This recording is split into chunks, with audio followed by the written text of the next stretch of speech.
Just अभी CA inter 24 का exam खत्म हुआ। अभी मेरा काफी लोगों से बात हुआ।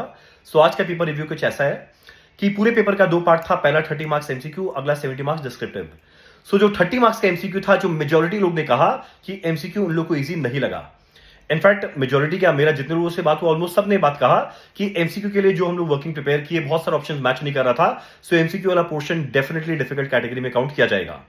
पर रहा बात जो 70 मार्क्स का डिस्क्रिप्टिव, तो उसमें ऑलमोस्ट हर एक जन ने, और मैंने खुद भी पेपर देखा, वो स्ट्रेट फॉरवर्ड था। और पहले हम लोग का ढंग से प्रिपेयर किया हुआ है, तो ये नहीं बोलेगा पेपर कोई बहुत डिफिकल्ट था 70 मार्क्स का। वो स्ट्रेट फॉरवर्ड था, आराम से अटेम्प्ट होने लायक था। सो 70 मार्क्स का पेपर में कोई झमेला नहीं था। जो झमेला था वो 30 मार्क्स के एमसीक्यू में था। अब अगला बात, तो कभी भी इस टाइप का पेपर आए, जब लगे एमसीक्यू डिफिकल्ट आ रहा है, और हम लोग हमेशा बोलते थे कि एमसीक्यू कभी भी कोई भी इस टाइप का पेपर में एमसीक्यू शुरू में नहीं लेना चाहिए, वो बाद में लो, बाद में लो, ताकि अगर बाई चांस एमसीक्यू नहीं हो तो शुरू में पैनिक ना हो, बाद की तरफ हो, कोई फर्क नहीं पड़ता। उसके पहले ऑलरेडी हम लोग डिस्क्रिप्टिव क्वेश्चन कर चुके हैं।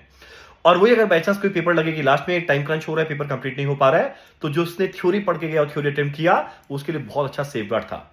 सो बस दो चीज को ध्यान देना था, थ्योरी अटेम्प्ट करे तो अच्छा बात, अगला एमसीक्यू थोड़ा लेटर हाफ में करना था। अब ये पेपर क्या फेल होने लायक था? कोई एंगल से नहीं था, क्योंकि डिस्क्रिप्टिव पोर्शन बहुत इजी था। और क्या ये पेपर 90 प्लस के लायक था? वो भी नहीं था, क्योंकि एमसीक्यू वाला पोर्शन डिफिकल्ट था। सो अगर बाई चांस कोई सोच रहा है कि पता नहीं मेरा एग्जाम कैसा गया क्या नहीं, डिस्क्रिप्टिव वो कौन कितना किया उसको ऑलरेडी आइडिया है।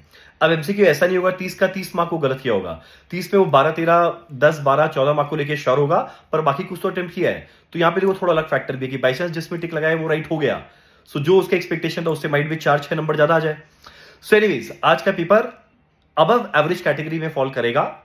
सो आज का पेपर जो हुआ सो हुआ। अब कुछ नहीं करना, अगला जो दो एग्जाम है उसके लिए प्रिपेयर करना स्टार्ट करना। ऑडिट, एफएमएसएम, बिना टाइम पास किए फटाफट पढ़ना स्टार्ट करना।